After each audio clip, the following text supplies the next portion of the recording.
नमस्कार दोस्तों, क्राइम तक में आप सबका स्वागत है। मैं हूं सुप्रतिम बैनर्जी। हिंदू धर्म में 4 शंकराचार्य होते हैं और इन शंकराचार्यों का बहुत ही ऊंचा मुकाम है, काफ़ी ऊंचा दर्जा है।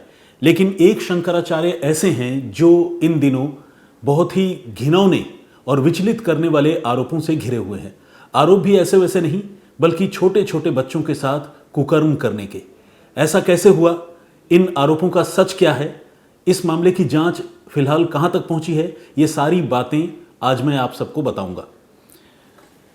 आपको याद होगा, कुछ समय पहले प्रयागराज में माघ मेला चल रहा था और इस माघ मेला में शंकराचार्य जो ज्योतिष पीठ के हैं, स्वामी अविमुक्तेश्वरानंद सरस्वती, इन्हें लेकर एक बड़ा विवाद हुआ। असल में स्नान के लिए जाते समय ये अपने पालकी पर विराजमान थे और पालकी के साथ ही जो है वो घाट तक जाना चाहते थे। लेकिन जिला प्रशासन का ये कहना था कि तमाम साधु संत इस बैरिकेडिंग के बाद पैदल ही जा रहे हैं स्नान के लिए, तो आपको भी पैदल जाना होगा। लेकिन अविमुक्तेश्वरानंद इस बात के लिए अड़ गए कि वो शंकराचार्य हैं, बाकी साधु संतों के साथ उनकी तुलना नहीं है, उनका आला मुकाम है, तो वो जाएंगे तो पालकी से ही जाएंगे। अब यहाँ पर प्रशासन और शंकराचार्य के बीच एक जिद छिड़ गई और उसका नतीजा ये हुआ कि प्रशासन ने शंकराचार्य को वहीं पर रोक दिया। धरना प्रदर्शन का सिलसिला चलता रहा, धक्का मुक्की हुई और ये रातों रात सुर्खियों में आ गए। ऐसा नहीं है कि स्वामी अविमुक्तेश्वरानंद पहली बार सुर्खियों में आए हैं। इससे पहले कई बार अपने राजनीतिक विचारधारा और अपने बयानों की वजह से शंकराचार्य सुर्खियों में रहे हैं। लेकिन इसके बाद जो कुछ हुआ वो बहुत ही हैरान करने वाला है, बहुत ही विचलित करने वाला है।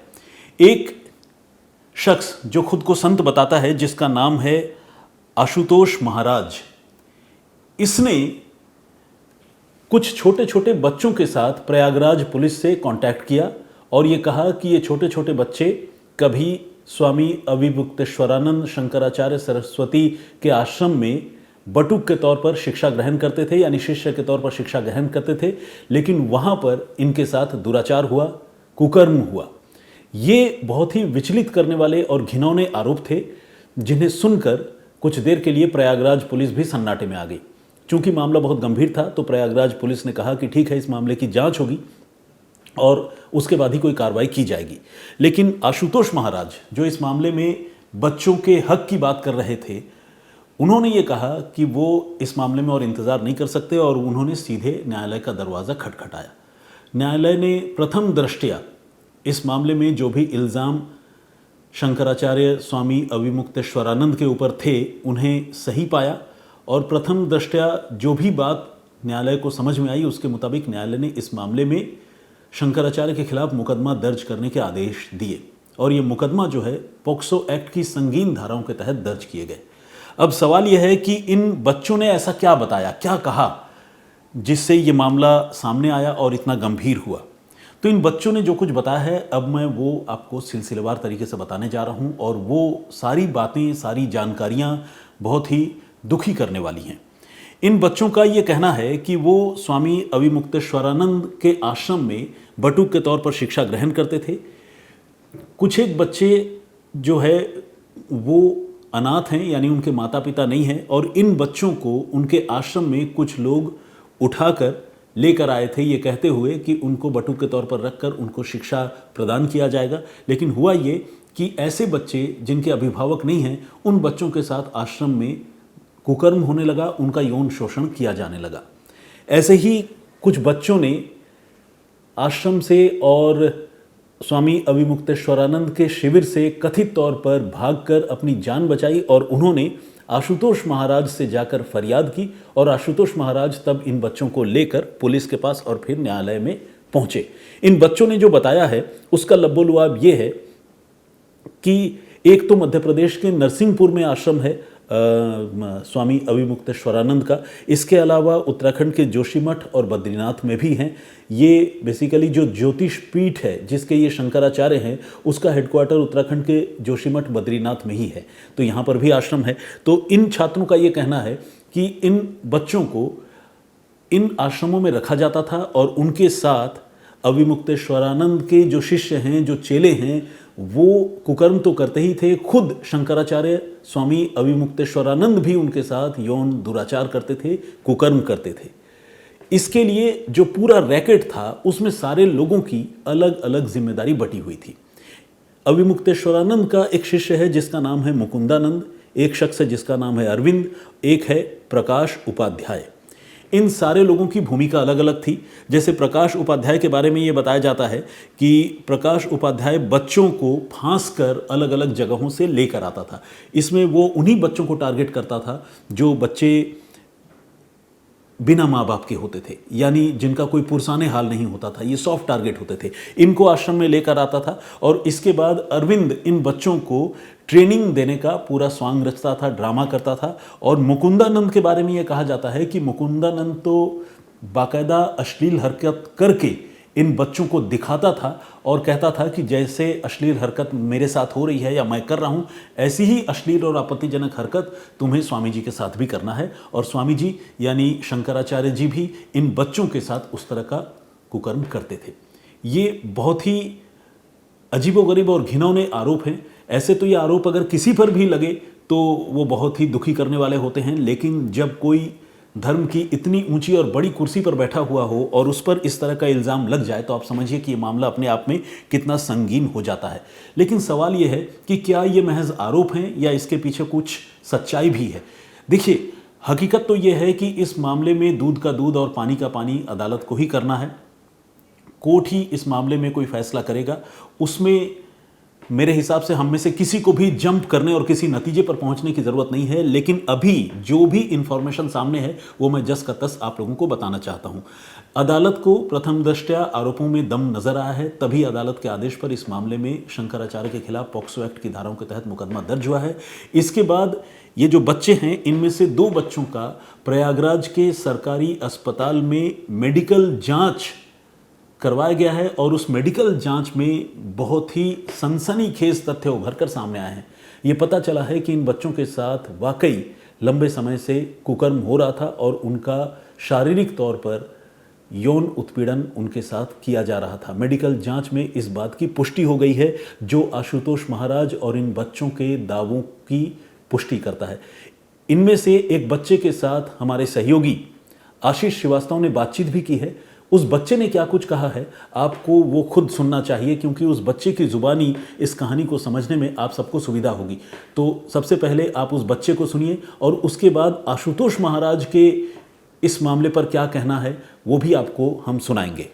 अविमुक्तेश्वरानंद के मामले में लगातार वाद विवाद जारी है, लेकिन हम अब आपको आज तक पर वो चीजें दिखाएंगे और बताएंगे कि आखिर इस पूरे मामले पर हुआ क्या है।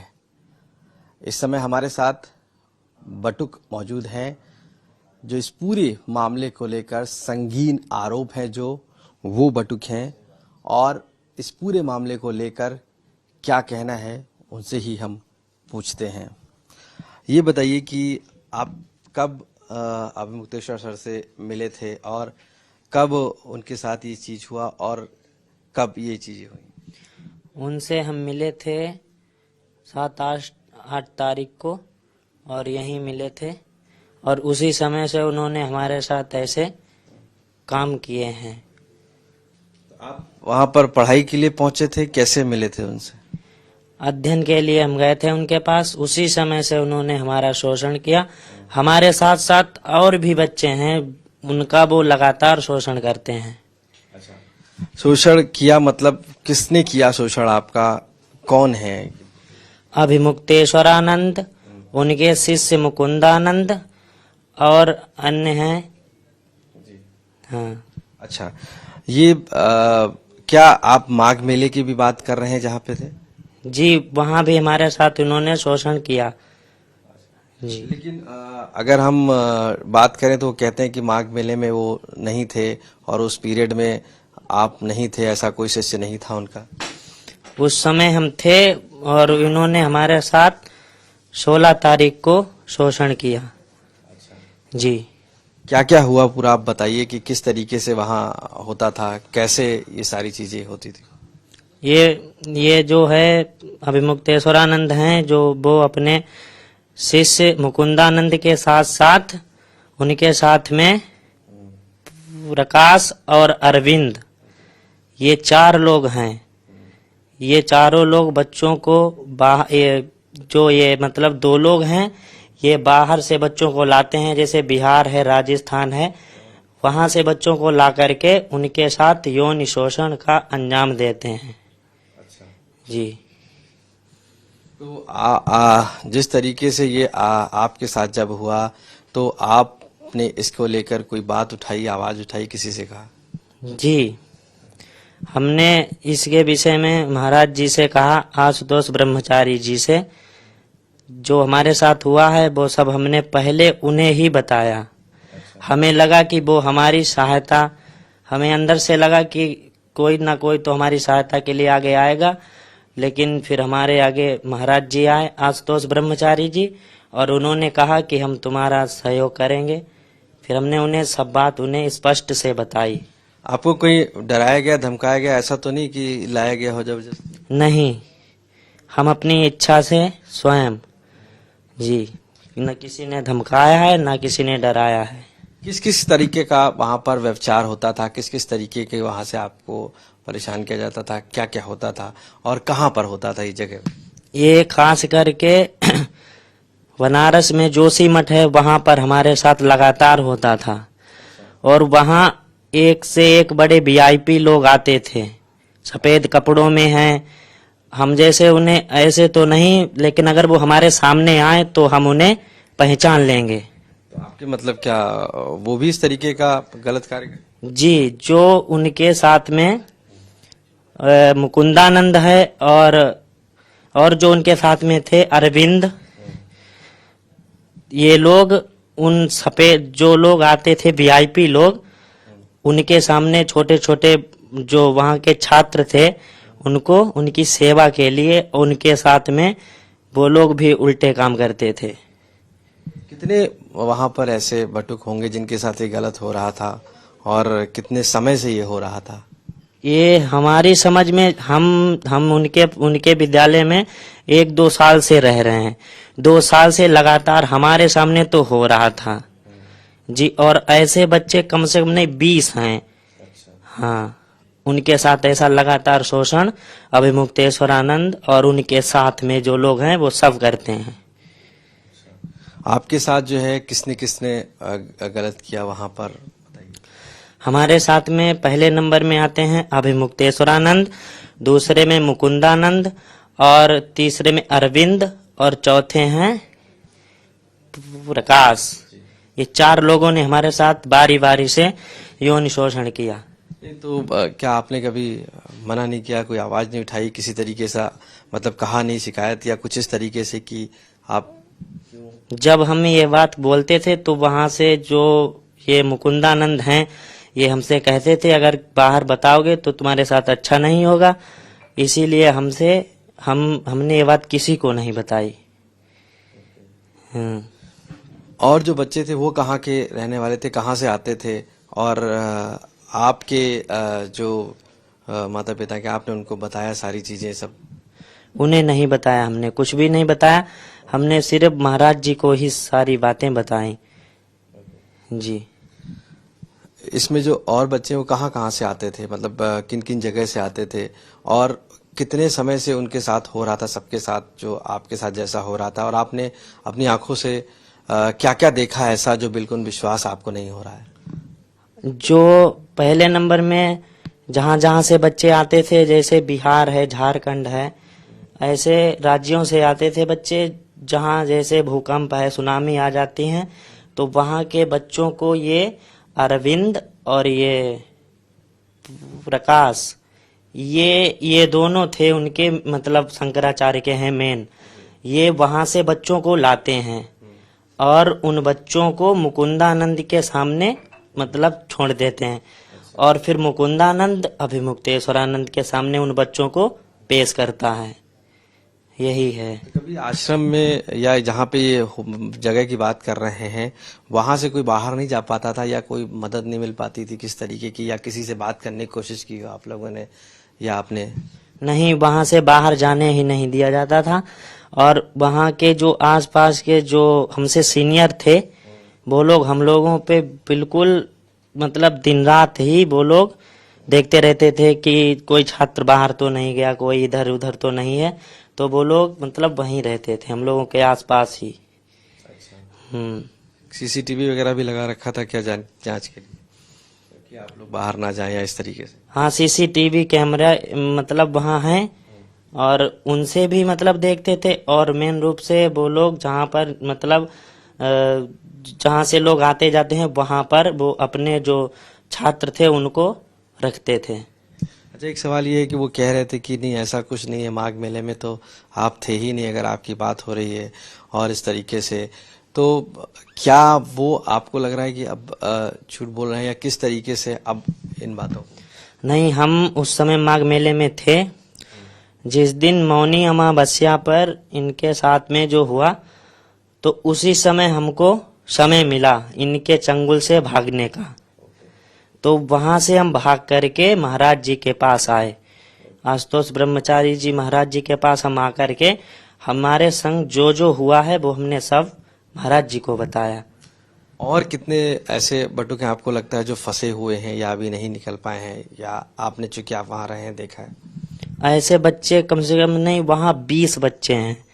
उन लोगों ने हिम्मत नहीं जुटा पाई, वो लोग नहीं आवाज उठा पाए, लेकिन हमने हिम्मत जुटाई है, हमने आवाज उठाई है, तो हमने मतलब ये बात आपसे कह रहे हैं। आपको किसी बात का डर या कोई इस तरीके का है, आप जब ये बात कह रहे हैं इतनी बड़ी बात? नहीं, हमें नहीं डर है।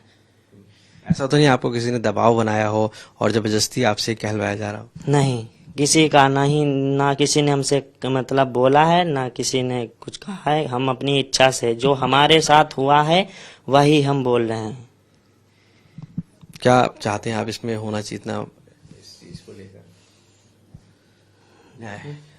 जी, मतलब जो ये हुआ और बच्चे भी हैं, तो क्या वो निकल पाए वहां से? भी नहीं निकल पाए? वो नहीं निकले हैं अभी, वो वहीं फंसे हैं। हम यही चाहते हैं कि उनको भी आज़ादी मिले, और इसे अभिमुक्तेश्वरानंद के साथ साथ में मुकुंदानंद, अरविंद और प्रकाश को सख्त से सख्त सजा मिले, यही हम चाहते हैं। आप वहाँ अध्ययन पाठ के लिए गए थे? जी, हमको हम मतलब इसीलिए गए थे वहाँ अध्ययन करने के लिए, लेकिन इसने हमारी पूरी जिंदगी बर्बाद कर दी। तो आपने पीड़ित बच्चे को सुना जिसने शंकराचार्य के बारे में कई गंभीर आरोप लगाए। उसने ये भी बताया कि इनके आश्रम में 3rd फ्लोर पर एक स्विमिंग पूल है और वहाँ शंकराचार्य को एक सखी नहलाती है। ये अपने आप में बहुत अजीब सी बात है। सखी यानी एक महिला। शंकराचार्य चूंकि धार्मिक पद पर हैं, कुर्सी पर हैं और एक वैरागी का जीवन जीते हैं ऐसा माना जाता है। ऐसे किसी शख्स को नहलाने के लिए कोई सखी हो और वो शख्स जो है न सिर्फ सखियों के साथ रहे, उनके साथ अजीबोगरीब आपत्तिजनक हरकतें करे, बल्कि वो छोटे छोटे बच्चों का भी यौन शोषण करे, तो अपने आप में ये बात काफ़ी गंभीर हो जाती है। लेकिन इल्ज़ाम यहाँ तक ही नहीं है, इसके आगे भी बातें हैं। आशुतोष महाराज ये कहते हैं कि शंकराचार्य और उनके तमाम शिष्यों ने मिलकर करोड़ों रुपए का घोटाला भी किया है। कुछ दस्तावेज उनके पास है, उन दस्तावेज़ों को आशुतोष महाराज ने मुकदमा दर्ज होने के बाद पुलिस के हवाले भी किया है, और वो ये दावा कर रहे हैं कि इन दस्तावेज़ों में करोड़ों के घोटाले के सबूत मौजूद हैं। जब हमारे संवाददाता आशीष ने उनसे ये पूछा कि ये जो आप दस्तावेज़ों की बात कर रहे हैं, सबूतों की बात कर रहे हैं, इनकी वैधता के बारे में आप कैसे दावा कर सकते हैं, तो आशुतोष महाराज का ये कहना था कि सारी चीज़ें उन्होंने पुलिस के हवाले कर दी है, अब पुलिस इसकी जांच करेगी। जाहिर है कल को अगर फॉरेंसिक इन्वेस्टिगेशन इस मामले का हो, हैंडराइटिंग का मिलान किया जाए, और अगर मान लीजिए कोई डिजिटल या टेक्निकल एक्सचेंज, कोई बातचीत फ़ोन पर इस तरह के घोटालों को अंजाम देने के लिए किसी भी मोमेंट की गई होगी, तो तफ्तीश होने पर वो सच, वो बातें भी सामने आ जाएंगी। अभिमुक्तेश्वरानंद पर कई अहम खुलासे हुए हैं। सबसे बड़ा इसमें कि काफी जो ट्रांजैक्शन है वो अब निकलकर सामने आ रहा है, करोड़ों रुपए का। आखिर ये ट्रांजैक्शन कैसा है, ये दावा आशुतोष महाराज जी कर रहे हैं, और क्या है ये दावा हम उनसे खुद ही पूछते हैं। उनके पास इसके किस तरीके के सबूत हैं और ये किस तरीके का करोड़ों का ट्रांजैक्शन है। आशुतोष महाराज जी, जिस तरीके से आप दावे कर रहे हैं, क्या दावे हैं, किस तरीके के ट्रांजैक्शन की बात? देखिए, इनके जो शिविर हैं, इनके और इनके गुरु भाई के जो द्वारिका मठ में हैं, वे दोनों शिविरों का जो सीवीओ है प्रकाश उपाध्याय, इनके और उनके दोनों के धांधली करोड़ों रुपए की, कई करोड़ की, 1 2 3 करोड़ की, कैसे कैसे देखिए आप इनका बातें हो रही हैं। ये खुलासा है पूरा का पूरा, सारे कागजों में लिखा हुआ है कि कितने रुपए कहाँ से कितने आना है और कितना रुपया कैसे कैसे इन्होंने किया है और कहाँ से कैसे खुलासे में कहाँ उसमें देना है और कहाँ लेना है। तो ये किसने साइन किया हुआ है और कितना? उपाध्याय का साइन है। अच्छा, उन्होंने बताया कि इतना रुपया वहां से उठाना है, इतना रुपया वहां उस जगह जाना है। हाँ, यानी कि जो ट्रांजैक्शन आप दिखा रहे हैं ये पैसे का इधर से उधर किया गया? इधर से उधर किया गया और 1 करोड़ का नहीं 2 3 करोड़ रुपए का है। और ये शादी में धांधली देखिए, शादी में दिखाया है और जबकि इसमें नहीं है कहीं भी, पूरा का पूरा घोटाला है। अच्छा, रिसेप्शन का खर्च जैसे 8,000 व्यक्तियों का 1.5 करोड़। जी जी, ये देख कितना बड़ा घोटाला है। ये देखो इसमें ट्रांसपोर्टिंग खर्च 15 लाख। जी जी, ये शादी किसकी हुई इतनी बड़े पैसे के लिए? बारात रुकवाने का बजट 15 लाख। जी जी जी, ये देखिए आप कितना। ये शादी हुई भी या नहीं? ये तो मुझे फर्जी लग रहा है, हुई भी होगी तो मैं नहीं कह सकता, पर ये इसमें देखिए आप कितना बड़ा लिख रखा है। इसमें तो किसी टाटा अंबानी की भी नहीं होती होगी। लेकिन महाराज जी ये तो लिखा हुआ है, केवल ये कैसे साबित करेंगे कि उनका है या क्या? ये सभी जांच के लिए हमने दे दिया है। उत्तर प्रदेश के डीजीपी महोदय ने जांच टीम बिठा दी है और ये सब जल्दी ही खुलासा होगा, क्योंकि ये सब उनके राइटिंग है, देखिए उनके साइन है। देखिए कहाँ से कहाँ का वैसा पैसा, नगद पैसा, और कैसे कैसे कहाँ से आया, क्यों हो रहा है, किस मठ के और किस मंदिर के हो रहा है। अब मैं आपके माध्यम से तब मठ का खर्च हो इधर से उधर किया। दिखाए ना इतना, कहाँ जीएसटी है आपकी, कहाँ क्या है आपका, कहाँ से आया आपके पास, कैसे आया, सब बताएं मीडिया के सामने। बहुत बोल रहे हो आप, कुकर्म के आरोपी होने के बाद तो आप बड़े बड़े षड्यंत्र रच रहे हो। कहाँ से समाज का पैसा आप अपने घर दे रहे हो, अपने भाइयों को दे रहे हो, अपने रिश्तेदारों को दे रहे हो, कहाँ है पैसा? ये प्रकाश उपाध्याय से पूछा जाए, जांच के घेरे में पूरा का पूरा। प्रकाश उपाध्याय कौन है इनका? ये प्रकाश उपाध्याय का रेखाधिकारी, इनका सीवीओ। वो सब कुछ है, कुकर्म ही है, उसका नाम आ गया। हमारे भटकू ने बताया कि वही अन्य राज्यों से लाता है, जो बाढ़ पीड़ित इलाके होते हैं वहां से बच्चों को उठा के खरीद के लाता है, जिनके माँ बाप नहीं होते, और आश्रम में रखता है। और सफेद नेता जो आते हैं, नेता लोग, उनके सामने परोसने का काम करता है ये जो प्रकाश उपाध्याय। तो ये सारा ट्रांजैक्शन इन्हीं के मठ से हुआ है, यहाँ से भी? हाँ, इन्हीं के मठ का, इन्हीं की राइटिंग है, आप देख लीजिए ना, प्रमाण है, उनके हाथ की राइटिंग है, उनका साइन है। करोड़ों का ट्रांजैक्शन ही तो। कई करोड़ का है, कई करोड़ का। और ये तो अभी कुछ नहीं है, अभी बहुत सारी चीजें हैं हमारे पास। क्या इसके लिए जांच के लिए आपने दिया हुआ इसको? हाँ, हमने डीजीपी उत्तर प्रदेश महोदय को दे दिया है, उस पर जांच टीम भी बैठ गई है, जांच चल रही है अभी। तो आशुतोष महाराज, साफ तौर से मानना है कि करोड़ों का ट्रांजैक्शन अब मठ के द्वारा हो रहा है, और ये ट्रांजैक्शन आखिर कहाँ हो रहा है, ये पैसा आखिर कहाँ जा रहा है, ये भी जांच का विषय है। क्योंकि जिस तरीके से शादी में खर्च दिखाया गया है, जिस तरीके से दिखाया गया है कि ये करोड़ों का हेरफेर किया गया, वो उसका साइन है बकायदा उनके जो फाइनेंसर हैं उनका, उनके जो फाइनेंस देखते हैं प्रकाश उपाध्याय, और ये दावा है आशुतोष महाराज का। और अब ऐसे में जांच की बात कही है कि इस पूरे मामले पर एक जांच हो और एक बड़ी कार्रवाई हो। इन बच्चों के बारे में ये तथ्य भी सामने आया है कि बच्चों को न सिर्फ अलग अलग आश्रमों में शंकराचार्य लेकर जाते थे, उनके साथ यौन शोषण करते थे, कुकर्म करते थे, बल्कि उन्हें बुरी तरह से डरा धमका कर रखा जाता था। कुछ जगहों पर आश्रम में सीसीटीवी कैमरे हैं, लेकिन जो मेन गेट है वहाँ पर चाहे कैमरे लगे हों या न लगे हों, वहाँ पर राउंड द क्लॉक सिक्योरिटी रहती है। आश्रम के ही लोगों की तैनाती रहती है जो बच्चों पर बहुत सख्त निगरानी रखते हैं, और ये कहते हैं कि अगर उन्होंने किसी से भी इन घटनाओं के बारे में और इस तरह के दुराचार और कुकर्म के बारे में बताया तो उन बच्चों की खैर नहीं, उनको फिर इसकी भारी कीमत चुकानी होगी। यही वजह है कि बच्चे काफ़ी डरे हुए हैं। फिलहाल 2 से 3 बच्चे वहाँ से आज़ाद होकर आशुतोष महाराज के पास पहुँचे हैं। 2 बच्चों के साथ कुकर्म की पुष्टि हो चुकी है, और ये ऐसा बताया जाता है कि आश्रम में 20 से ज़्यादा बच्चे हैं, और इनमें से बहुत से बच्चे ऐसे हैं जिनके साथ इस तरह का यौन दुराचार किए जाने के आरोप हैं या यौन दुराचार किए जाने की बात कही जा रही है। सच क्या है, झूठ क्या है, इसका फैसला अदालत को करना है, लेकिन जो आरोप, जो इल्ज़ाम सामने आए हैं वो विचलित करने वाले ज़रूर हैं। ये एक डेवलपिंग स्टोरी है जिसमें हर मोमेंट, हर पल नई नई बातें सामने आ रही हैं, तो मुझे लगा कि इसके बारे में मुझे आप लोगों को ज़रूर अपडेट करना चाहिए।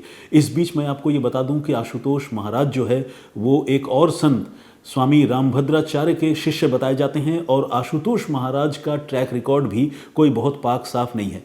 आशुतोष महाराज के बारे में ये कहा जाता है कि उसके खिलाफ जो है शामली में हिस्ट्री शीट खुली हुई थी, यानी किसी ज़माने में आशुतोष महाराज का आपराधिक इतिहास था, और अब वो एक संत बन चुका है। लेकिन क्या वो वाकई संत है या उसने संत का चोला धारण किया है, शंकराचार्य अविमुक्तेश्वरानंद सरस्वती और उनके समर्थक ये कह रहे हैं कि ये शंकराचार्य को और हिंदू धर्म को बदनाम करने की एक बड़ी साजिश का हिस्सा है, जबकि बहुत सारे लोग ऐसे भी हैं जिनका ये कहना है कि शंकराचार्य अपनी सियासत चमकाने के चक्कर में हिंदू धर्म को बदनाम उनके जरिए किया जा रहा है। तो आरोप प्रत्यारोप दोनों तरफ से हो रहे हैं। इस बीच शंकराचार्य ने इस मामले में अदालत का दरवाज़ा खटखटाया है और ये कहा है कि उन्हें ज़मानत दी जाए। शंकराचार्य ने इलाहाबाद हाई कोर्ट में ज़मानत की अर्जी लगाई है और ये फरियाद की है कि उन्हें इस मामले में ज़मानत दी जाए।